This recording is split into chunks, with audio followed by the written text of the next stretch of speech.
What's going on, everyone? Welcome back to another episode of Primetime Sports Podcast, hosted by Joey Malari. So I know I haven't really talked much baseball as of late with it being football season. I've been talking a lot about the NFL and college football season, so really haven't gotten into baseball much. With the Red Sox being out of the playoffs now for over about a week or so now, I haven't really had much to say about them, considering how cold they've been in the month of September, but I'm going to give you an update on the game of baseball right now with the playoffs starting this coming week.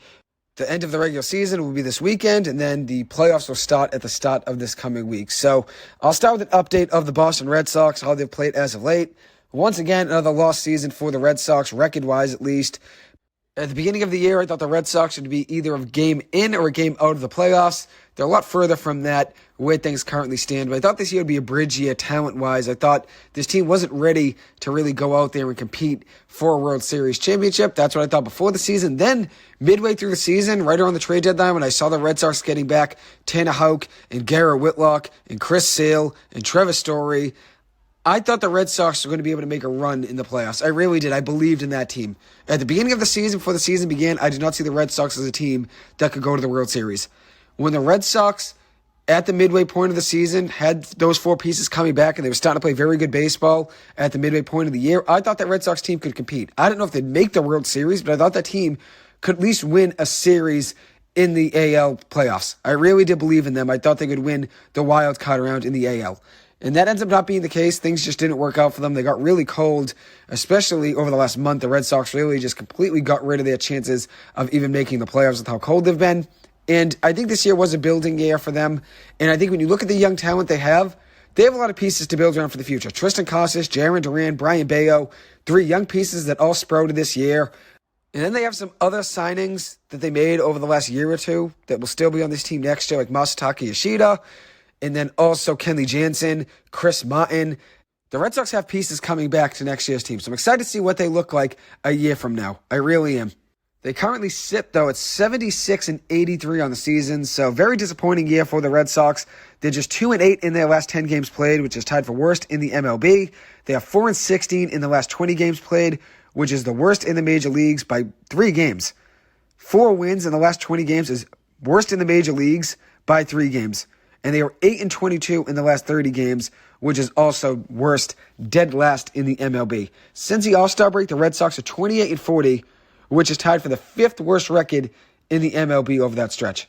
The Red Sox have lost 17 of the last 21 games and seem to not really care much at all. And I think part of the reason may be that they realized they didn't really have a chance to make a run this year. I know a lot of the players were upset with Aaron Boone not going out and adding pitching pieces at the trade deadline. Some players are still talking about it, like Kenley Jansen. But with the Red Sox not really caring much and being 4-17 in the last 21 games played, I think Alex Cora might be more of an issue than people are thinking. I really do. Is it Alex Cora's fault? I wouldn't say it's completely his fault, no. But he may not be motivated in the locker room to try to go out there and win games right now. I thought Aaron Boone was a scapegoat for the Red Sox ownership, and I still stand by that. I'm going to record something more on that another day. It won't be now, but I think Aaron Boone was a scapegoat for the Red Sox ownership. John Henry wanted to cut the payroll. It was on Aaron Boone to try to do that and try to compete with the roster on a lower payroll than the Boston Red Sox typically used to trying to compete on. And I think when you look at it, I think Aaron Boone wasn't the issue. Even though things weren't great all the time with Aaron Boone, he didn't hit on everything. He had a lot of misses, but he did have some makes too. Aaron Boone did have some makes, especially this past offseason. Kenley Jansen, Chris Martin, James Paxton, which he got last year, but James Paxton did come back this year on a mutual option. And then the Red Sox also had Adam Duvall, Masataka Yoshida, Justin Turner. I mean, free agency was very good for the Red Sox this past year. So I do think Aaron Boone was a scapegoat, and I'll explain more about that another day. I've already given my thoughts on it probably about a week or two ago now when Aaron Boone was fired. I talked about it and said that I thought that Aaron Boone wasn't the issue. I thought he was really just the fall guy for John Henry and Red Sox ownership. The way I feel about the Red Sox team right now, though, where we currently stand, I think Alex Cora might be more of an issue than people are talking. When you only won 4 games over the last 21, and I know this season has gone downhill, especially in the month of September, the Red Sox killed their playoff chances. They're very slim going into September, but they completely killed them within the first week or two of September. But the Red Sox just seem to be unmotivated right now. They really do just seem to not really care, really just unengaged.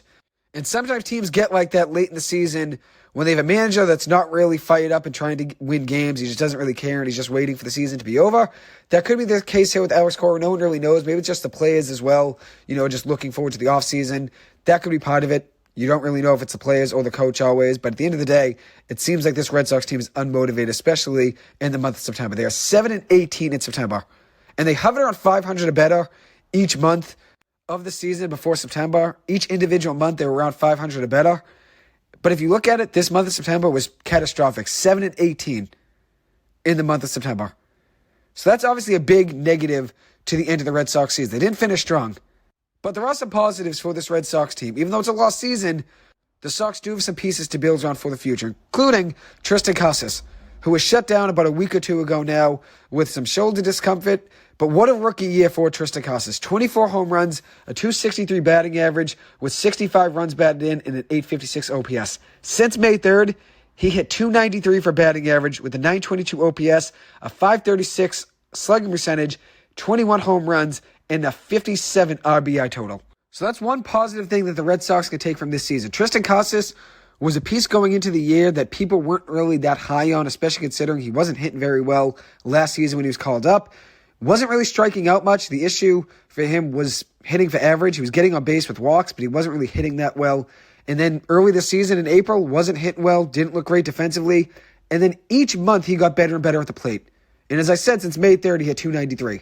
So Tristan Casas is a major piece for this Red Sox team in the future. And then also Jarren Duran was another questionable piece of the Red Sox future heading into this season. A lot of people were down on Jarren Duran over the last couple of years, especially defensively. And then he was also very streaky at the plate, usually cold rather than hot. And then when he was called up midway through April this season, he provided a spark for this Red Sox team right away. And he's once again a piece just like Tristan Casas is to build on for the future. So I'm excited to see what those two guys look like in the Red Sox lineup for years to come. Alex Cora did say about a week ago now that with the Red Sox last homestand being 2 games against the Tampa Bay Rays, he said he's still going to play their A team at Fenway since the fans deserve it. And even though the Red Sox lost both of their games to Tampa Bay to close the year at home, they had a nice standing ovation for Justin Turner on Wednesday night, and I think it was a very good gesture for a guy that gave the Red Sox his all this season, playing through a foot injury for a majority of the season and still hitting very well. Justin Turner was a great add by Chaim Bloom in the offseason, and we'll see what happens with him in the future. I don't know if he's going to come back. He does have a player option for next season. I'd imagine he opts out and goes and gets more money on the market. Maybe it's with the Red Sox, maybe not. But I'd love to see Justin Turner back for another season. He really embraced what it means to be a Boston Red Sox player. He really did. So the Sox closed the season with 4 games at Baltimore, so 3 left after last night. They had a tough loss last night to the Orioles, so now they have tonight, Saturday, and Sunday left for the regular season. And there's a reason I'm still watching the Red Sox play, and it's this. I know their Red Sox season has gone awry, especially in September. They've been awful, the worst team in baseball. But with that being said, there's only 3 games left in the regular season, and we have to wait until April to see them play again. Or I guess February when you wait for spring training. But regardless, when you want to see them play a meaningful game of baseball, you have to wait until April. So I've been watching over the last month, even though it's been a tough stretch to watch. I've still tuned in every single night and have watched the Red Sox play because I'm a diehard fan, and at the end of the day, we're not going to be able to see them play until April. And it's good to see some of the young pieces play, like Ceddanne Rafaela, Willie Abreu. It's fun to watch those guys play and see what they're going to look like for the future of this team. So, talking about Rafaela, he's leading off for the Red Sox tonight, playing center field. Rafael Devers playing third base, batting second. At DH, batting third, Justin Turner. Batting cleanup, right field, Adam Duvall.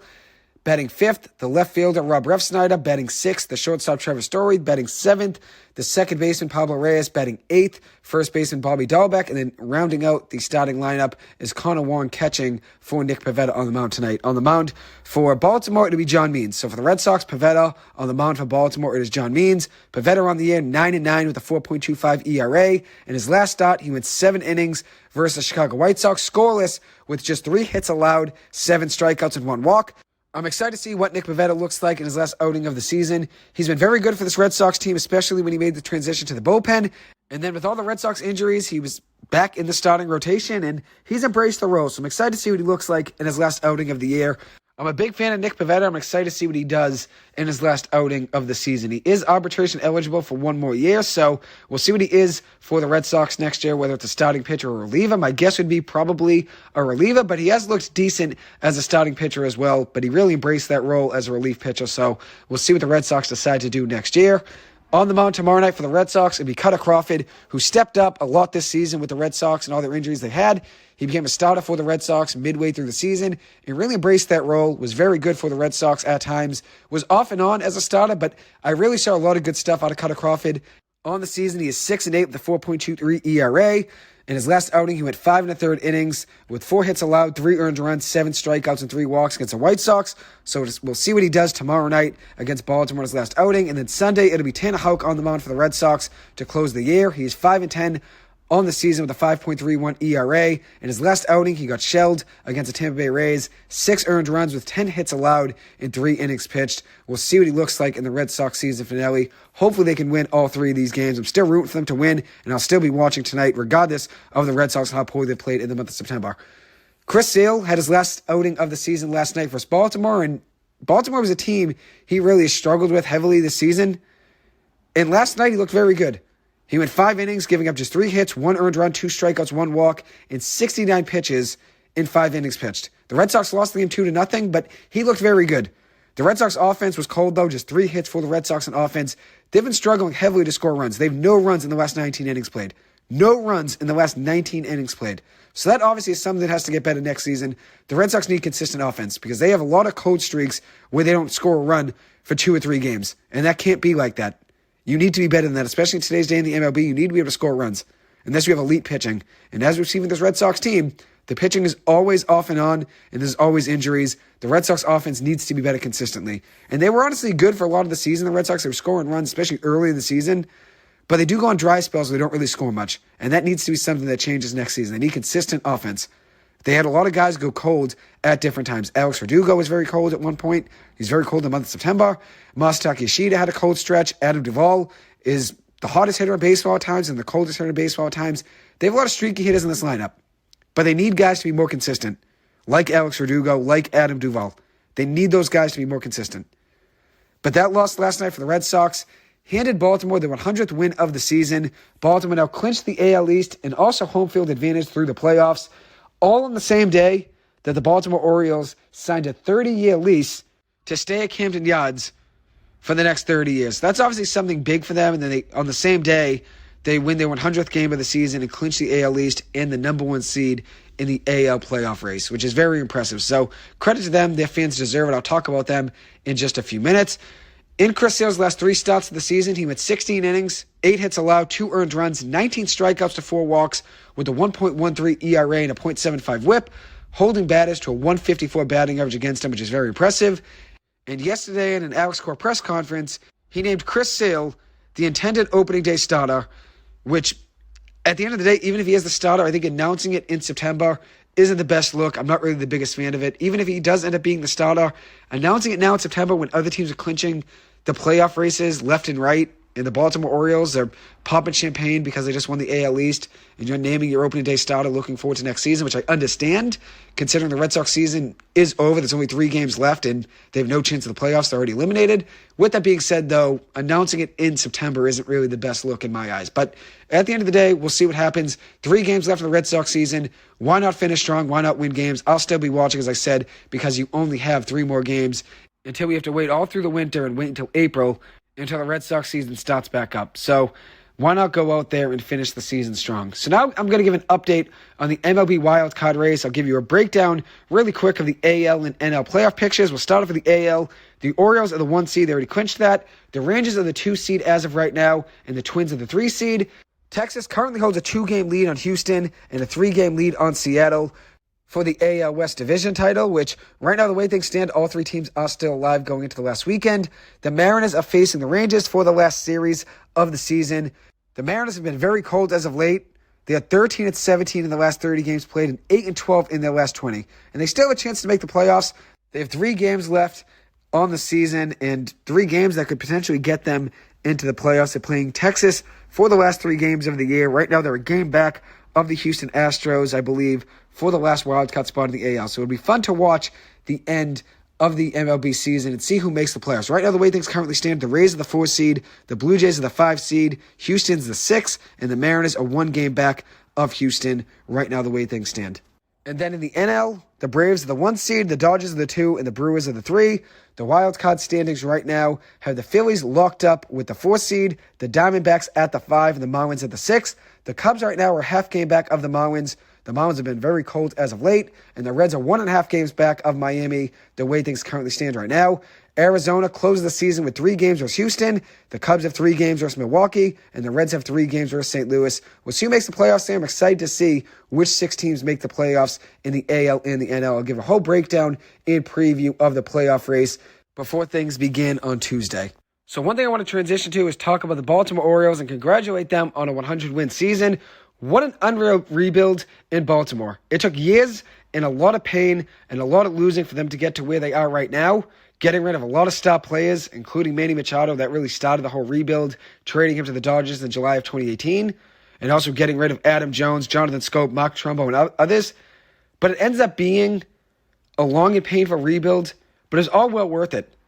This team lost 110 games 2 years ago, and are now the number 1 seed in the American League, with the best farm system in baseball, with 6 prospects in the top 100, including the number 1 prospect in baseball, Jackson Holliday. And they're also spending very little, just the 3rd lowest payroll in baseball right now, and they have the best record in the American League. So imagine what this roster will look like after an offseason of spending on pitching and talent. They're already loaded with a lot of young pieces, Gunnar Henderson, Adley Rutschman, Ryan Mountcastle, and others. But when they go out there and spend on pitching in the offseason, this team's going to be very dangerous. Credit to manager Brandon Hyde for sticking through all of the bad years, through all of the pain and a lot of the ups and downs. He stayed through it, and it really worked out for him and the franchise. This team is going to be a powerhouse for years to come in the American League. So get used to them and where they currently stand because they're going to be very good for years to come in the AL. This is their first division title since 2014. The last time they made the World Series was the last time they won the World Series in 1983. They missed the playoffs in 22 of the last 25 seasons heading into this year. So really, their fans deserve this more than any fan base in the game of baseball. They finished last season on a high note, 83-79 record, and really built upon it this year. Last year was a building year for them, and this year was obviously the big sprouting year for them to really take things over in the AL. But they had to go through a lot of hardships to get to where they are right now. They were 47-115 in 2018, 47 wins, 115 losses. In 2019, 54 wins, 108 losses. In 2020, 25 wins, 35 losses. And in 2021, 52 wins and 110 losses. They had to go through 3 different years with 108 or more losses to get to where they are right now. They stayed the course. They believed in the rebuild and drafted very well and developed that farm system better than anybody in the game of baseball. So credit to them. They deserve it. And if you look at it this season, they didn't really start out as the best team in baseball, or in the AL, I should say. They began the season 6.5 games back of the Tampa Bay Rays, who started the season with 13 wins to begin the year. And in the middle of May, they were 6.5 games back. But the Orioles found a way to stay the course and chipped away all season. And now they clinched the AL number 1 seed and won the AL East title for the first time since 2014. And that's their second AL East title since 1997. The Orioles franchise deserves this more than any team in the game of baseball. They were last or second to last place in the AL East for 17 of the last 25 seasons. And they had a 115-loss season in 2018, followed up by a 108-loss season in 2019 and a 110-loss season in 2021. There were 61 games out of first place in the AL East in 2018. So with all of that losing came a lot of rebuilding their farm system and obviously developing a lot of young talent, and it all paid off for them. The Orioles this season have found a way to be 31-18 in the AL East, a division that they were struggling in for the last 25 years, finishing either dead last or second to last in the AL East for 17 of the last 25 seasons.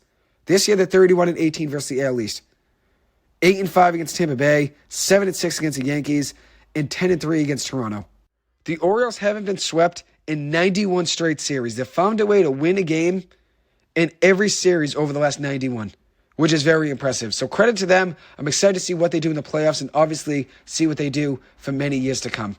So while I'm talking about the AL East, I'll switch gears and talk about the Yankees, who will miss the playoffs this year for the first time since 2016. And with that being said, though, the Yankees have found a way to turn things around as of late. They're 16-9 in the month of September after a 10-15 month of July and a 10-18 month of August. They really found a way to turn things around in the last month of the season.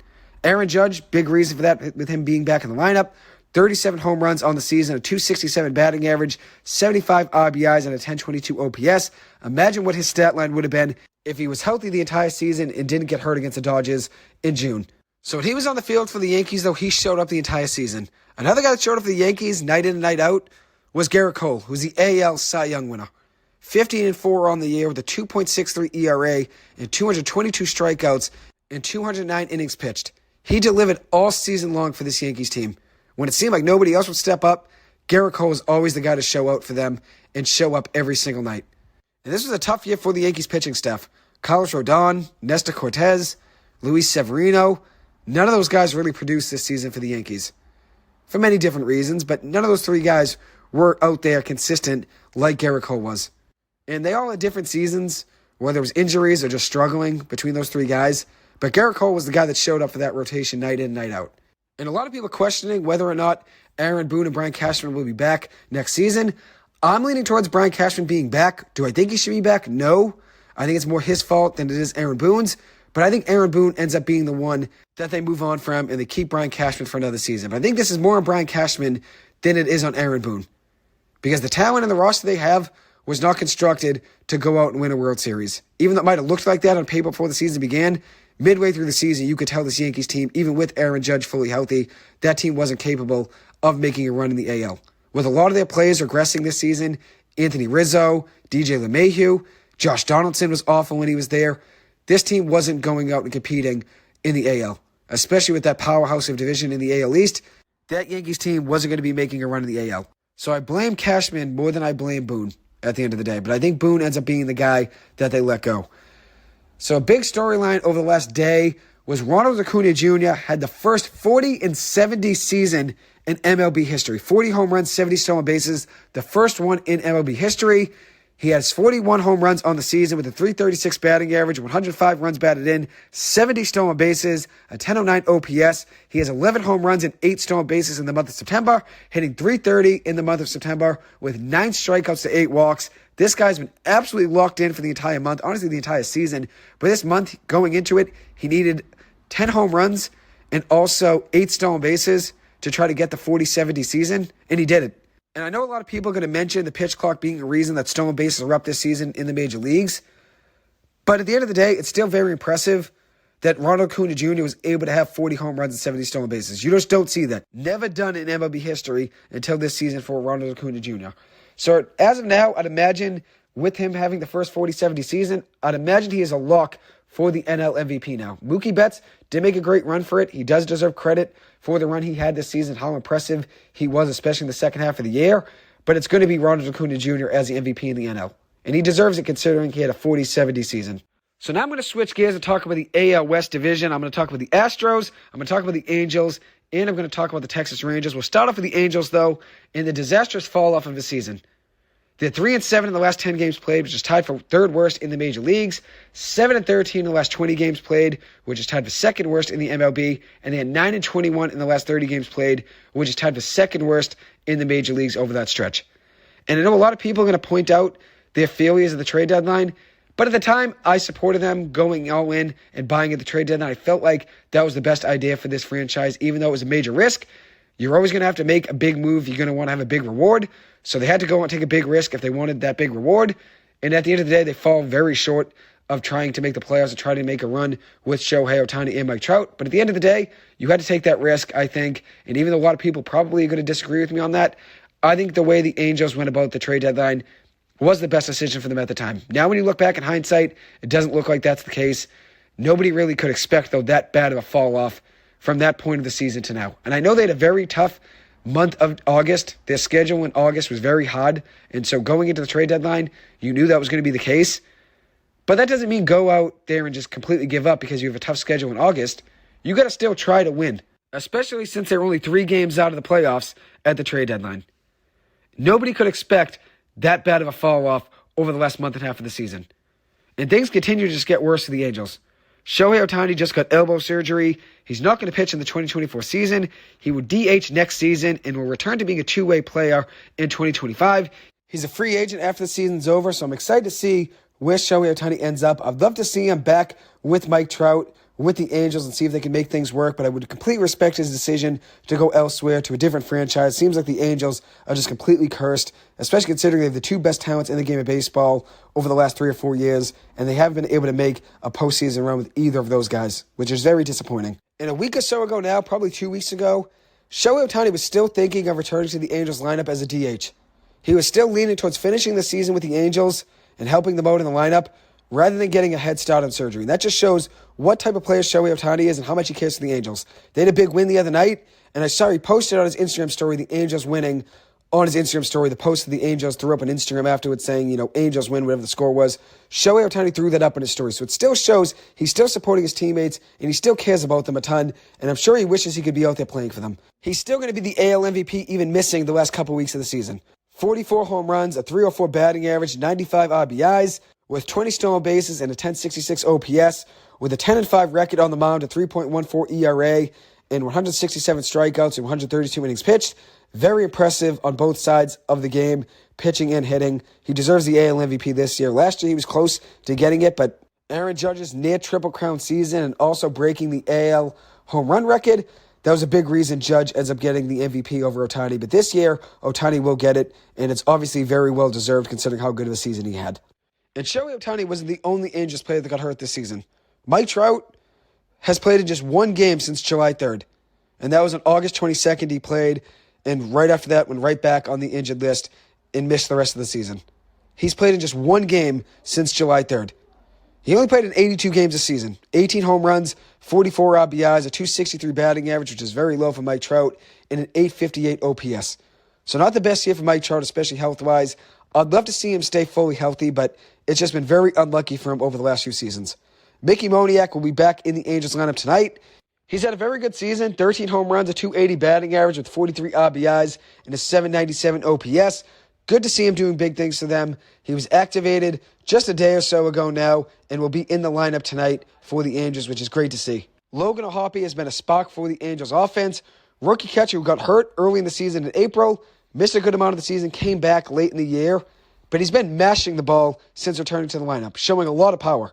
13 home runs on the year, a 234 batting average with a 770 OPS.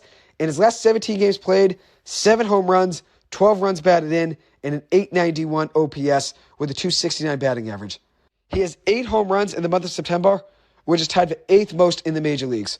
O'Hoppe, Moniak, 2 big pieces for the Angels to build around in the future, with Zach Neto being another piece there. So I'm excited to see what the Angels look like years to come from now. We'll see what they decide to do with Shohei Ohtani in free agency, and we'll see if they ultimately decide to try to keep Mike Trout. Mike Trout still is under contract for many years to come, but there was a lot going around that they could potentially trade Mike Trout in the offseason if he decided that he wanted to be traded. But Mike Trout had a quote a couple days ago saying that he's going to prepare this offseason the same way he does every offseason. And this wasn't the exact quote. It was something along the lines of, I'll prepare to be in the best shape possible and be ready to play in an Angels uniform when spring training rolls around. So it seems like Mike Trout wants to stay, and I think that ends up being the case. Unless something happens and he decides that he wants to be traded, I don't think they'll trade him unless he requests a trade. So now I'm going to move on and talk about the other 2 teams in the AL West that I want to mention, one of them being the Texas Rangers. And the Texas Rangers have really found a way to put things back together for themselves over the last month. They had a very tough month of July, 11-13 in July, 15-12 in August, 14-12 in September, have got themselves back on track and will make the playoffs, which at one point in July, in September even, at the beginning of the month, things weren't looking great for them. But where they currently stand, they're 89-70 overall, 7-3 in the last 10 games played, and 13-7 in the last 20. They turned things around at the right time, and I'm excited to see what this team looks like in the playoffs. I'm excited to see Corey Seager, Marcus Semien, Adolis Garcia and company do big things in the playoffs. And according to reports over the last couple days, they could have a return of Max Scherzer to the rotation in the postseason. He's trying to ramp up his recovery, and we'll see if he gets back for them in the postseason. That would obviously be a major add for them in their rotation.